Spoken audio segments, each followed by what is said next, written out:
अकेलो छोड़ के। पार्वती बोली तुम नहीं जानत? भोले बाबा बोले हम कहा जाने के कौन जा रही हो? पार्वती बोली हम जाए रे वृंदावन में, वृंदावन में। बोले काय को? पार्वती बोली वृंदावन में कन्हैया जो है वो गोपियों के संग महारास कर रहे, तो हम महारास देखने जा रहे। भोले बाबा बोले महारास देखन जा रही? बोले हाँ। तो भोले बाबा बोले तो हम चली। पार्वती बोली कि वहां पर जेंट्स अलाउ नहीं है, ओनली लेडीज जाती हैं। जेंट्स अलाउ नहीं है तो नहीं जा सकते हो, पुरुष नहीं जाते हैं वहाँ, केवल स्त्रियां ही जाती हैं। भोले बाबा बोले देखो पार्वती कछु हो जाए लेकिन हम जाइए जरूर। अगर तुम जा रही हो तो फिर मोह लिवाए चले हो, चलो। अब पार्वती बोली तुम्हें हमें कैसे लिवाए चले? जब पुरुष जाते ही नहीं तो तुम्हें हमें कैसे लिवाए चले? सारी देवियां अकेली अकेली गई, अपने अपने पतियों को सबे घर छोड़ी, तो हम तुम्हें कैसे लिवाए जाए? भोले बाबा बोले देखो अगर हमने कह दी कि हम जाई तो अगर ब्रह्मा जी उतर आए मन क्यों नहीं माने? अगर ब्रह्मो जी हम तक कहें मन क्यों नहीं माने, लेकिन हम जाइए जरूर, मुझे अपने साथ लेकर के चलो ना पार्वती।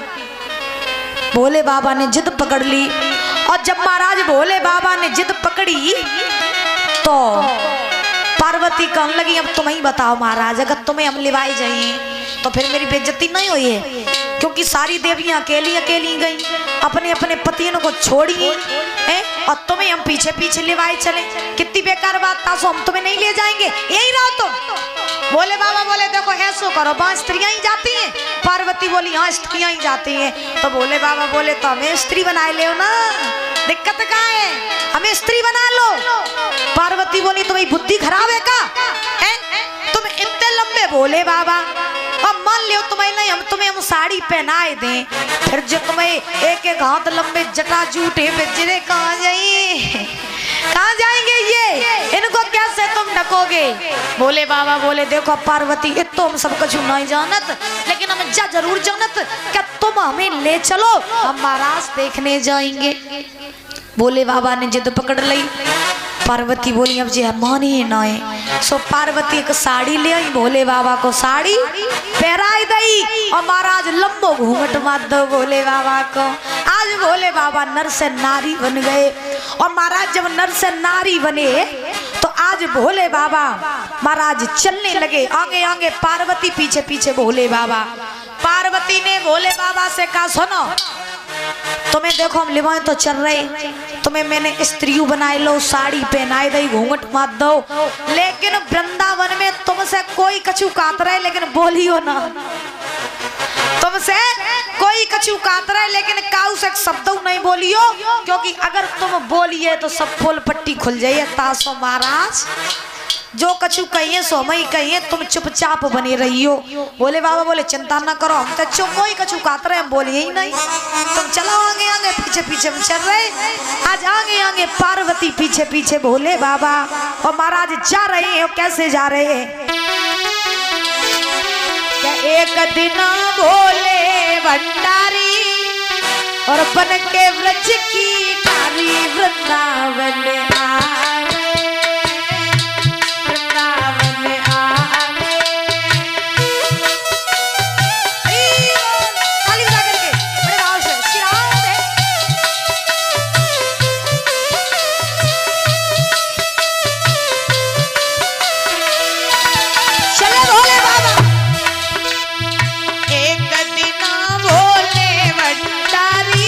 बन के व्रज की नारी वृंदावन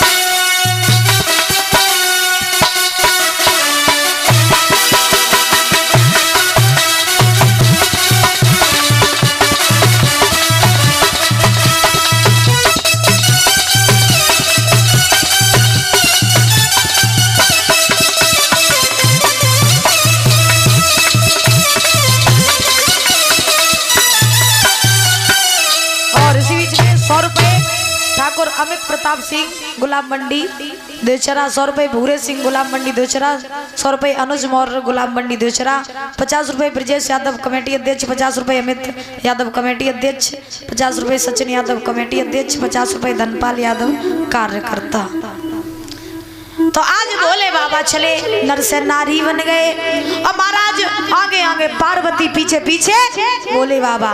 चलते चलते चलते चलते महाराज वृंदावन में पहुंचे। तो वृंदावन में जैसे ही पहुंचे यमुना के किनारे तो परीक्षित महाराज महाराज में घुसवे काजे के मेन दरवाजे तो मुख्य दरवाजा था। तो उस दरवाजे पे तो गोपियां रहे सो पहरेदारी कर रही थी महाराज। सो गोपी जब पहरेदारी कर रही थी तो गोपियों ने पार्वती को आता हुआ देखा। एक बोली बेना पार्वती आ रही, दूसरी बोली बेन आ रही तो आ रही, लेकिन जब संग में इतनी लंबी चौड़ी बहुरिया किनकी लाई रही है। दूसरी बोली जब पास में आ जाए तब पूछे। सो पार्वती पास में आई। सो पार्वती ने महाराज में घुसने का प्रयास किया। लड़कियां बोली ने रुक जाओ। पार्वती महाराज रुक गई। बोली क्या है, क्यों रोका मुझे? लड़कियां बोली कहाँ जा रही हो? पार्वती बोली तुम नहीं जानती? बोली हम कहाँ जाने? पार्वती बोली मैं जा रहे भीतर महाराज देखवे काजे भगवान कन्हैया महाराज कर रहे, महाराज देखन जा रहे, हमें जानते हो काय को रोके हो हमें? लड़कियां बोली पहले कछु बताए जाओ, तुमने कुछ पूछो चाहता। सो अब भोले बाबा दूर खड़े हो गए। पार्वती सही बात हो रही महाराज, भोले बाबा नहीं बोल रहे, लंबो घूंघट मारे चुपचाप खड़े महाराज। अब पार्वती बोली पूछो क्या पूछो चाहती? वृंदावन की लड़कियां बोली जब बताओ कैलाश पर्वत पे तो तुम अकेली रहती हो और हम जाऊ जानत के तुम्हारे एक ललन को ब्याह नहीं बहू। फिर जब बहू किनकी ले आई हो, जब बहू किनकी है? पार्वती बोली तुम्हें नहीं पता जब बहू किनकी है? भोले बाबा समझिए बोले अब फंसिए, अब फंसिए चक्कर में, अब हम कहाँ जाए? और कहूँ धो के उसे अगर पोल पट्टी खुली तो सब इज्जत उधर ही रही है सब महाराज। अब पार्वती से जब लड़कियों ने पूछा कि जब बहू किनकी है, पार्वती बोली तुम नहीं जानती? बोले हम कहाँ जाने, बहू आई तुम्हारे संग, हम कहाँ जाने किनकी है? तो पार्वती बोली जब बहू और काऊ की थोड़ी ना, जब बहू मेरे ही लला गणेश की है। अब लड़कियां बोली अच्छा जब बताओ पार्वती तुमने अपने लला गणेश को ब्याह कब कर लो? तो पार्वती बोली तुम नहीं जानती, सुनो मेरी बात। तो पार्वती कहा बोली क्या चाहे गणपति की बहुरिया और माना तो सकी।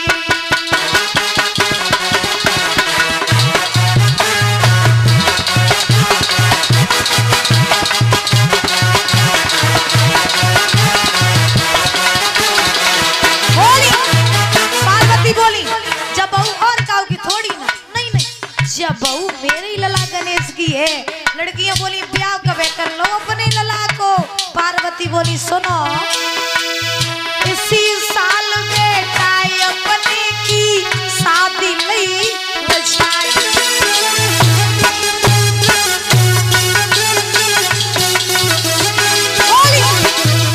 इसी साल बेटा अपने की शादी नहीं बचाई। सुंदर बहुवर घर में आई चंद्र बदन उजियारी। जोने जोने जोने पूजी में लगी बहरिया माता तो सकी।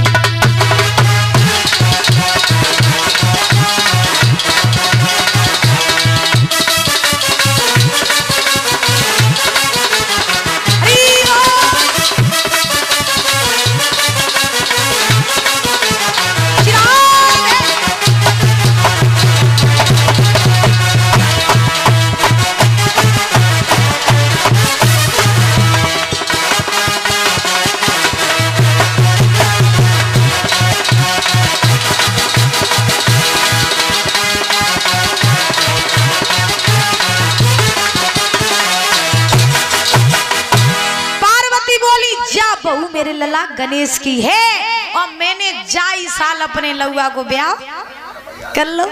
अब जो इतने बच्चन कहे कि अपने लला को ब्याह मैंने जाई साल कर लो। तो अब महाराज लड़कियां बोली पार्वती तुमने अपने लला को ब्याह कर लो, तुमने हमें बुलाओ न है? तुमने ब्याह कर लो अपने लला को, तुमने हमें बुलाओ का ही नहीं। तो पार्वती बोली का करें लौआ को ब्याह हमने लॉकडाउन में कर लो तो है जब कोई जाता तो नहीं तो तब चुप ब्याह कर लो अपने लला को।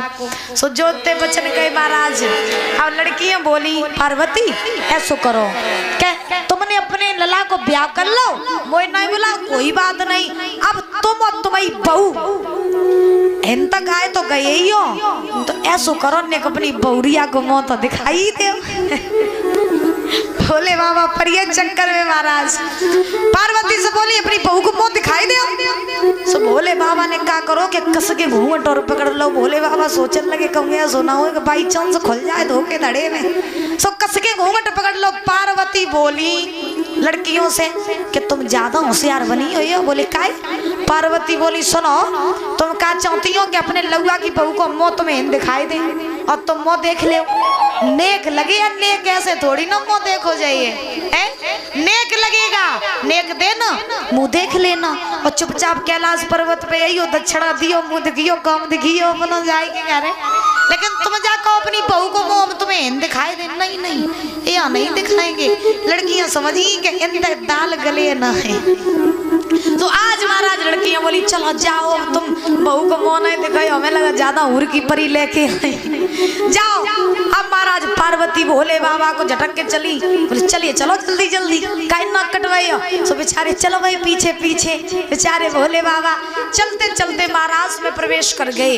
अब पार्वती जो रहे सभ्य तो घूंघट खोले हती। सो महाराज देखने लगी लेकिन भोले बाबा लंबो घूंघट मारे रहे। सो महाराज नहीं देख पाए रहे। अब भोले बाबा बेचारे महाराज देखवे काजे अपनो घूंघट ने कुछ का। सो पार्वती कह देती तुम तो बनाए न कटवे नीचे कर ले। सो बेचारे फिर दुखिया नीचे कर ले तब घूंघट बनो है बड़े परेशान। अब दृश्य इतना सुंदर दृश्य कि भगवान नृत्य कर रहे गोपियों के सामने भोले बाबा से रहा नहीं जा रहा। सो भोले बाबा ने क्या किया कि महाराज आज परेशान हो गए भोले बाबा। और जब परेशान हुए अरे चैन ना आयो अरे मेरे वो अरे चैन ना आयो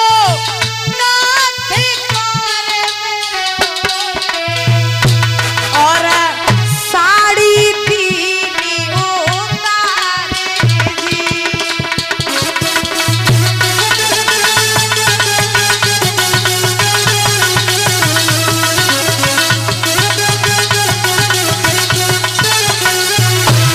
भोले बाबा परेशान हो गए नहीं रह गया सो ताते ही साड़ी हुई रख दई पड़ी रहे आला माला हाथ में डमरू लिया बीच महाराज में कूद गए भोले बाबा। पार्वती कहने लगी का कतो ना कटवाई दियो का। भोले बाबा बोले अरे जब अपनी समय ढो नहीं जे पई साड़ी आड़ी में। भोले बाबा ने डमरू लिया बीच महाराज में कूद गए। डमरू लीनो हाथ मेरे दिल पार्वती है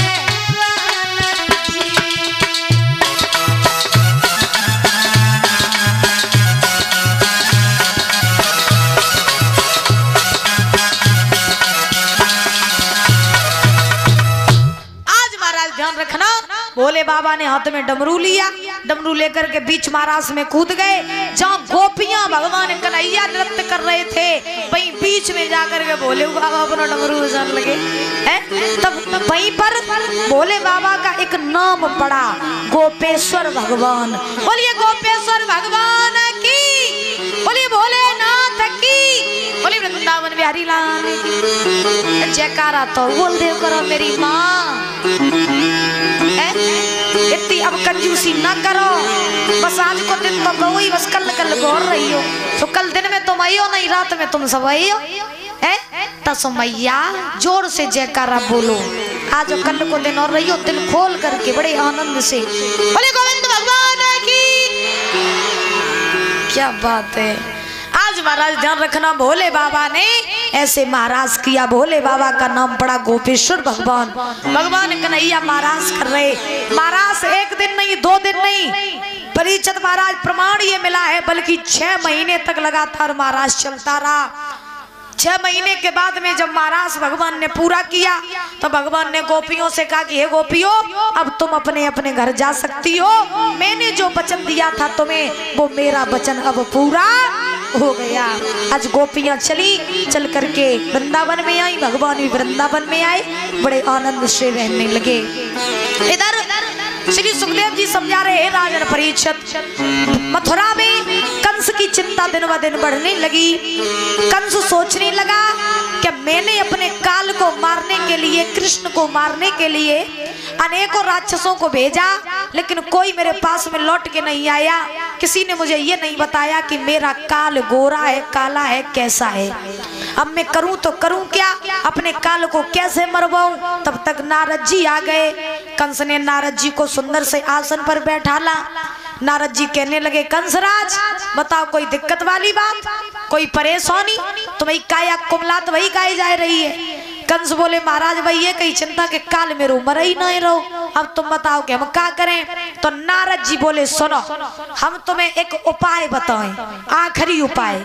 नारद जी बोले, कंस बोले कौन सा उपाय। तो नारद जी बोले, सुनो, क्या तुम धनुषया की रचवई एक चिट्ठिया लिखो भिजवई रे।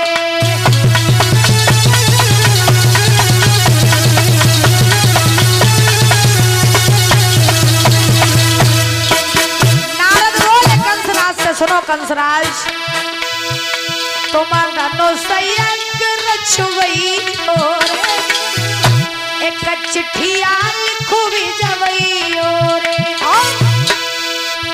अरे कृष्ण बलराम बुलवई रे, फिर मथुरा में उन्हें मरवई।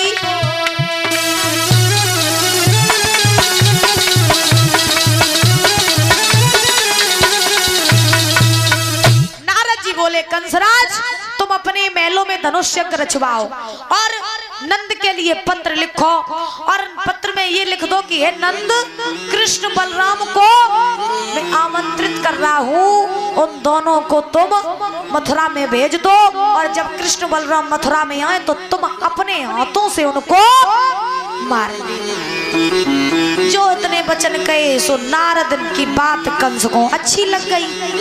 अब नारद जी क्या सोचते महाराज, क्या जितनी जल्दी हो सके इस कंस के पापों का घड़ा भर जाए, उतनी जल्दी कंस मारा जाए। अब महाराज नारद जी वहां से चले गए। कंस ने देरी नहीं करी, पत्र लिख दिया।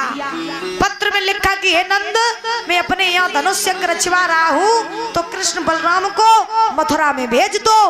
अब कंस ने पत्र तो लिख लिया, लेकिन कंस सोच रहा है कि पत्र लेके को जाए।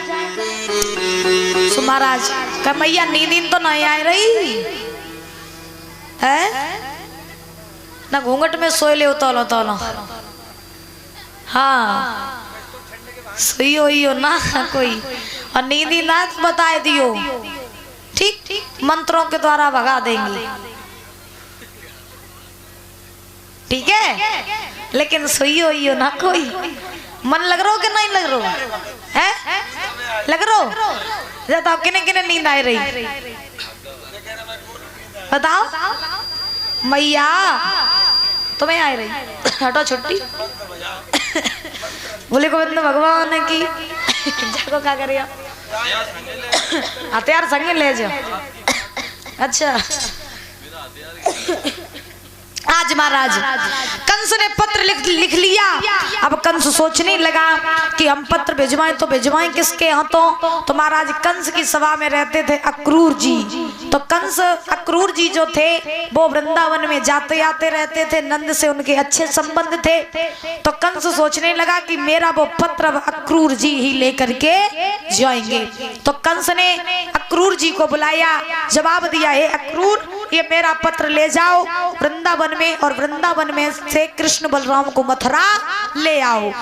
आज अक्रूर जी समझ गए विनाश काले विपरीत बुद्धि, जब विनाश का समय आता है तो बुद्धि अपने आप खराब हो जाती है। महाराज अक्रूर समझ गए कि कंस के अब विनाश का समय आ गया है, इसीलिए ये मौत खुद ब खुद अपने पास बुला रहा है।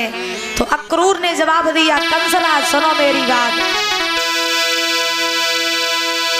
लेकिन मेरा निश्चय ये है और लाऊंगा उन्हें लिवा करके,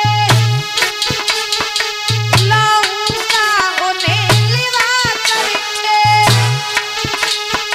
और जाएंगे मथुरा नगरी से वो ईट से ईट बजा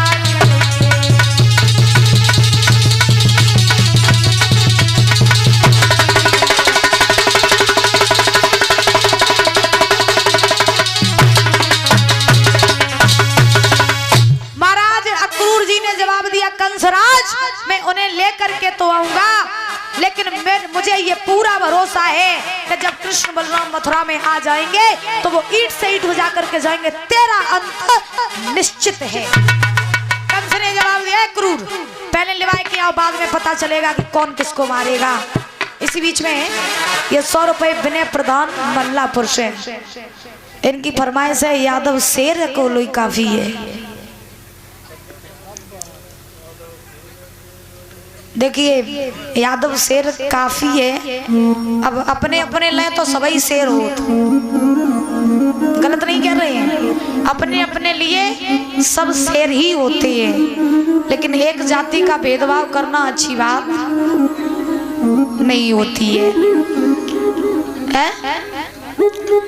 भजन तो बोलो बहु है, सो गाय दी, ऐसी कोई दिक्कत नहीं है, लेकिन ऐसा होता है कि जात बरादरी पर भेदभाव करना गलत बात होती है, क्योंकि अपनी अपनी अंदर सब शेर ही होते हैं। ऐसा नहीं है कि यादव ही शेर हो, अच्छे अच्छे यादव ऐसे हैं जो महाराज बहुत झुक के चल रहे, बोले गोविंद भगवान की। हाँ, तो हम पहली बात तो जात बरादरी का भेदभाव करते नहीं हैं, क्योंकि ये करना सब कुछ गलत होता है, लेकिन अगर आपकी फरमाइश आई है तो ठीक है, देख लेते हैं 2 शब्द, ठीक है, और क्षमा करें।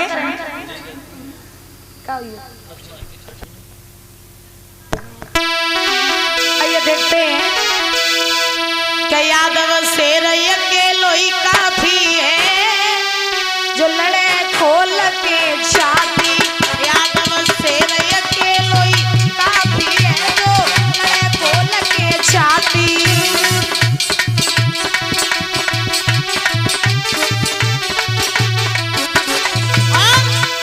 अरे हमें कृष्ण चंद्र के नाती, अरे हमें कृष्ण चंद्र के नाती, नहीं रखते घोड़ा हाथी, हाथ में लाठी केवल काफी है, जो लड़े खोल के छाती।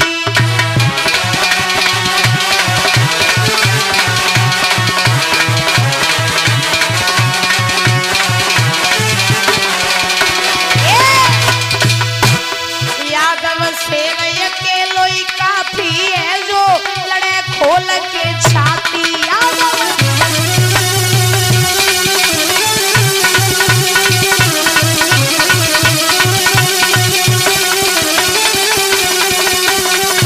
बोले भगवान की, बोले वृंदावन बिहारी लाल की। तुम लोग का सोती बैठी रहती हो, जोर से जयकारा बोल दो करो तो नींद भाग जाइए। हाँ साल जाती हो, बोले गोविंद भगवान की, क्या बात है। आज महाराज अक्रूर जी ने कंस का पत्र लिया, पत्र लेकर के अक्रूर जी चल करके महाराज वृंदावन में पहुंचे।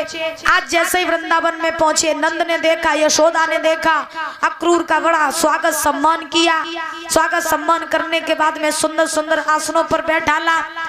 बाबा नंद कहने लगे अक्रूर जी से, कहो भैया कैसे आना हुआ। अक्रूर जी बोले कि कंस के यहाँ से पत्र आया है कि वो अपने यहाँ पर धनुष यज्ञ रचवा रहा है, तो वो कृष्ण बलराम को उसने बुलाया है, तो मैं कृष्ण बलराम को लेने के लिए आया हूँ। नंद ने जवाब दिया, क्रूर जी तुम जिस रास्ते से आए हो उसी रास्ते पे वापस चले जाओ, क्योंकि मैं अपने कृष्ण बलराम को मथुरा नहीं भेजूंगा। तो अक्रूर जी बोले, क्यों नहीं भेजोगे?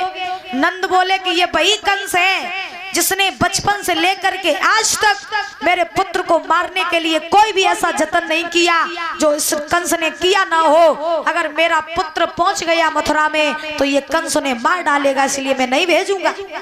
अक्रूर कहने लगे, हे नंद, जिस कृष्ण को तुम साधारण समझ रहे हो, अरे उस कृष्ण का तो जन्म ऐसे कंस जैसे पापियों को मारने के लिए ही हुआ है, इसीलिए कृष्ण को मेरे साथ भेज दो। अब मैया यशोदा ने भी यही बात कही कि हे अक्रूर, मैं अपने कृष्ण को नहीं भेजूंगा।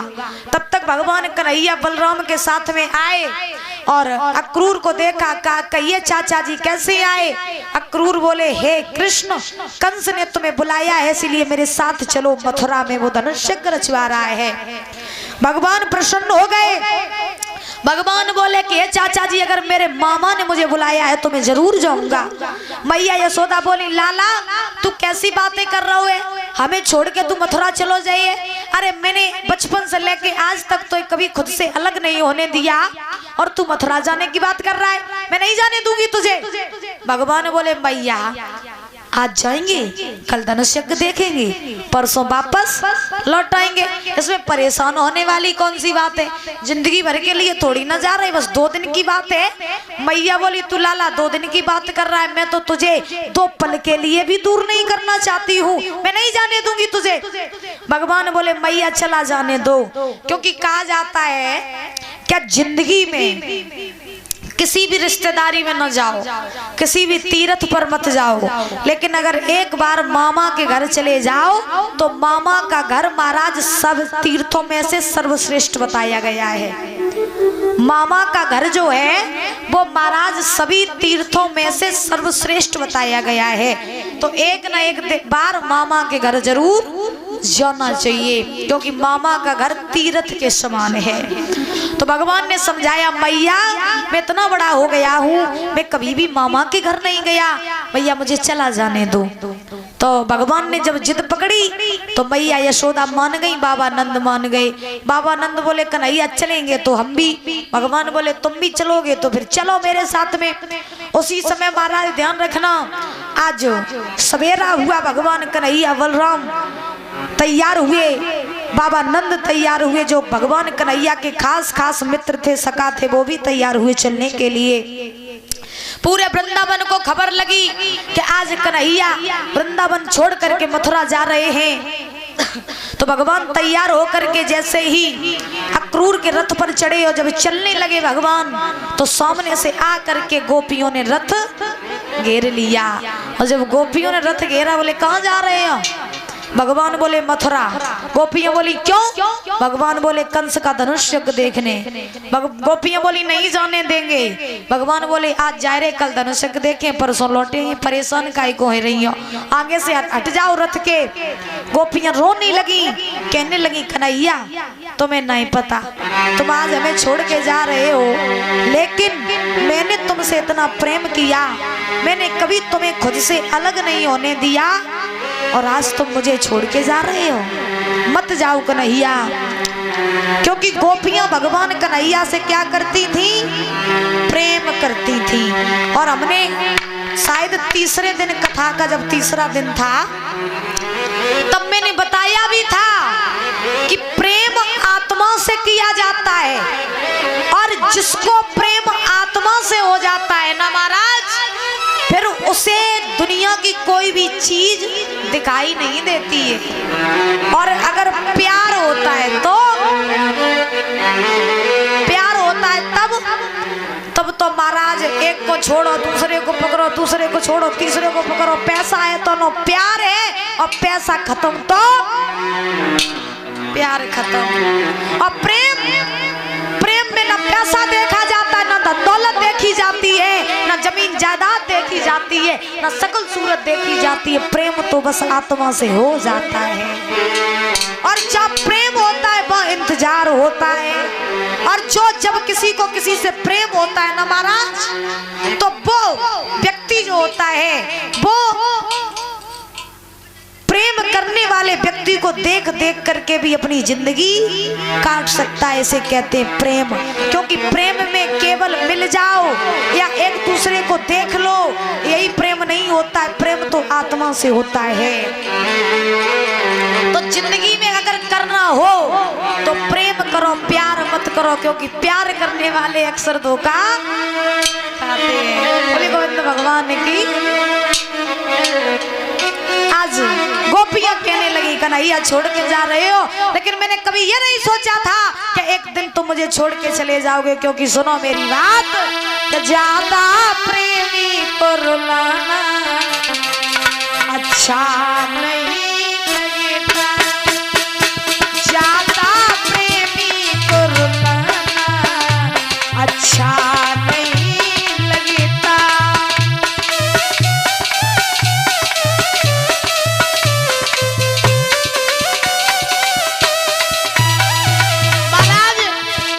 गोपियां बोली कन्हैया तुम हमें रुला करके जा रहे हो, हमें छोड़ करके जा रहे हो, ये अच्छी बात नहीं है। क्योंकि मैंने कभी ये नहीं सोचा था कि तुम मुझे छोड़ करके भी चले जाओगे।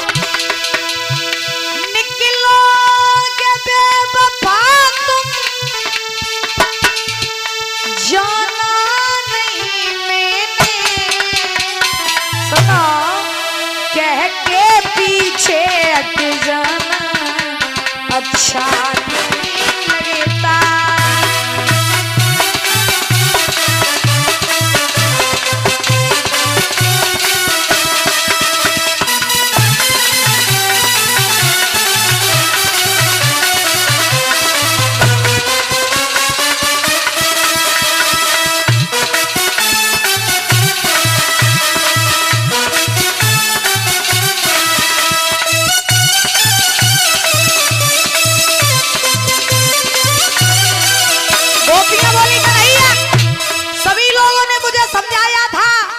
छलिया से प्रेम न करो, लेकिन मैंने काऊ की बात नहीं मानी, फिर भी मैंने तुमसे प्रेम किया। और तुमने आज तुम मुझे छोड़ करके जा रहे हो, झूठी बातों में फंसा करके जा रहे हो। सुनो मेरी बात, ब्रज के लोगों ने हमें समझाया था, ऐसी बात फिर क्यों दिल लगाया था। के लोगों ने हमें समझाया था, ऐसी बात फिर क्यों दिल लगाया था। निकलोगे बेवफा तुम, जाना नहीं मैंने, कह के पीछे हट जाना अच्छा नहीं लगता, ज्यादा प्रेमी को रुलाना अच्छा नहीं लगता।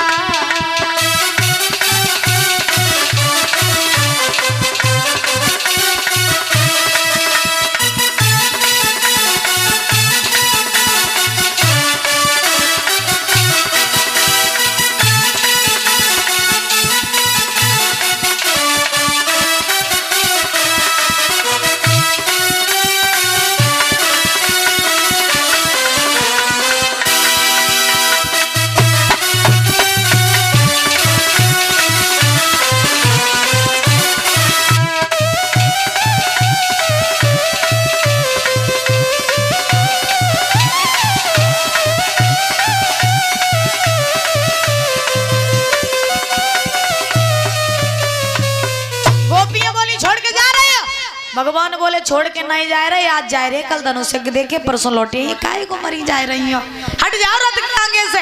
गोपियां बोली कि जब तक ये रथ मेरे ऊपर से होकर के नहीं गुजरेगा तब तक मैं इसके सामने से नहीं हटूंगी। भगवान समझा रहे हैं, मान जाओ गोपियों। तो गोपियां बोली देखो कन्हैया तुम जाए तो रहे ही हो, तो मेरी एक बात और सुने जाओ। तो भगवान बोले क्या कहना चाहती हो, सुना दो। तो गोपियां बोली सुनो कि जा रहे हो लौट के आना, ओ जा रहे हो लौट के आना, देखो तुम हमको ना भुलाना, अरे हम तो तेरे आशिक पुराने, हम दीवाने हम दीवाने हम दीवाने तेरे, हम दीवाने हम दीवाने हम दीवाने तेरे।